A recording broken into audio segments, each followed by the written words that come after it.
Hola, ¿qué tal? Welcome back to my channel. I'm Meg James, your Move to Spain mom, and we are here at episode 41, and we are talking about a topic that may be a little different than you've considered if you're considering a move to Spain.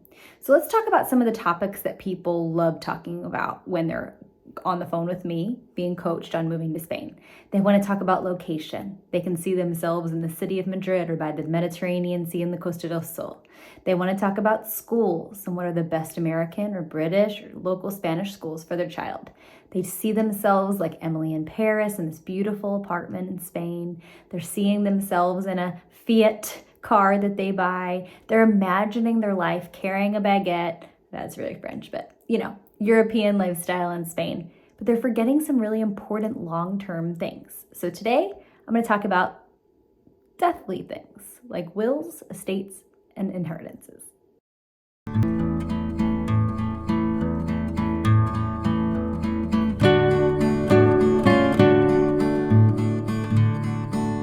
Okay, I know it's so fun to dream about a life abroad, but what if you decide to actually stay longer term? What could that look like, and what should you be thinking about that's more long-term minded? So our family came here on a gap year, which was 1 school year to Madrid. We ended up loving Spain and staying. We're now entering year 3 of living in Spain. So what kind of things am I thinking about now that I wasn't thinking about before the gap year? Okay, because when I was thinking about the gap year, I was focused on the school, the apartment, the short-term things, but now I'm focused on long-term things. And so here's the first example, wills, okay? So I have an active will, my husband and I have a living will in the US. But something that we didn't realize is we would need one in Spain, or at least have a lawyer review that we now live in Spain, because the laws of who would get what in our will and how it breaks down is different now that we live abroad. And so a really important thing that you may not be thinking about because you're just enjoying your life in Spain or Europe or wherever you decide to move abroad is wills. They can be totally different living outside of the US as an American than being an American and having a living will in the US. And so I think that's a really important one to think about. The next longer term type thing that I'm starting to think about that I hadn't as someone short term living in Spain is inheritances, okay? So kind of tied to the will, taxing on inheritances, so a trust or some kind of gift from parents, which is my situation. I'm in a financial situation where my parents will gift me some money when they pass away, which is a huge family benefit and it's a blessing. But in Spain, it would be taxed differently as me, an American living in Spain, than it would be if I was living in the US.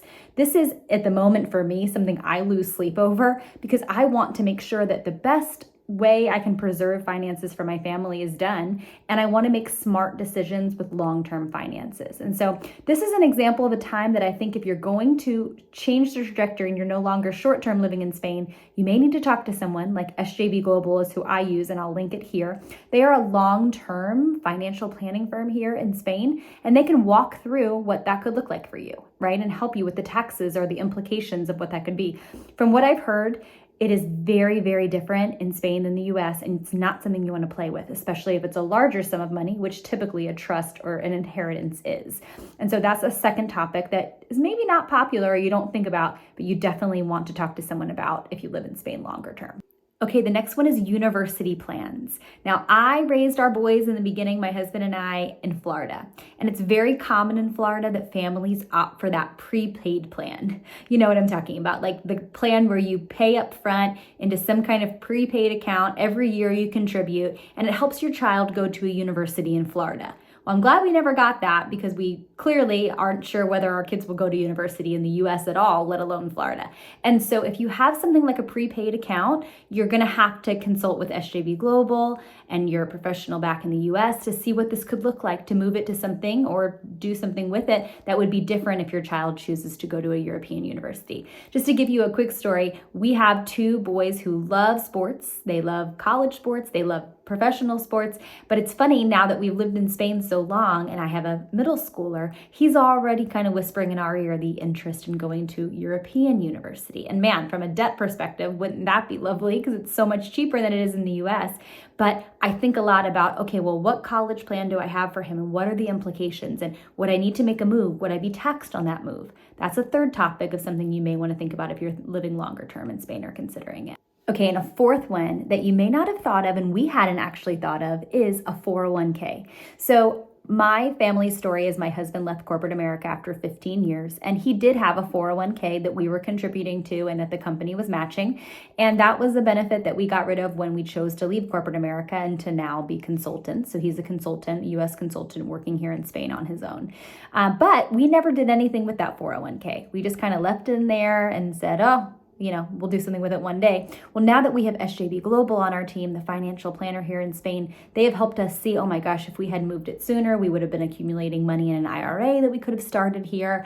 And just so many different ways that we could have had that be even more valuable to us now. And so the fourth thing to be thinking about more long-term, if you are going to stay in Spain, is should you do something with that 401k if you're not going to be contributing to it further by working for a US company. Okay, and the fifth, and dare I say one of the most deadly long-term, is taxes. Now, I share with all the American families considering a move to Spain, when you come on one school year, so think of just truly a school year, September or maybe late August until the following June, not past June 27th or so, you're safe because in 2025 and then 2026, you did not live in Spain more than 183 days. So therefore, you are not a tax resident of Spain. You remain only paying taxes to the US. So it doesn't impact you at all from a tax perspective, which is good because Spain's taxes are much higher than the US, possibly doubled the US. And so if you are someone who has decided, okay, Spain is for me, like my family, we're going to stay here longer now, then one of the most important things that you need is a tax professional. And I'm going to link here too, who I use for taxes. It's very important once you're a tax resident to have someone looking at your case, having them break down what it could be that you would be paying, because some people have been shocked by the amount they've paid. A lot of people are surprised pleasantly because they fear from researching on the internet it'll be much worse than it is. I'm somewhere in the middle for our Spanish taxes. I feel like our tax accountant does a really good job of breaking down things and doing deductions and making it make sense for us on what we file, but it's still a lot of money.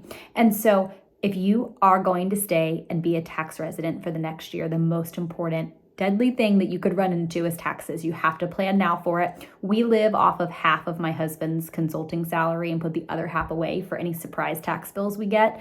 And so it's very, very important to financially plan this out, unlike it would be in the US where you can just kind of pay taxes and you expect a certain 20%, say, or whatever it might be.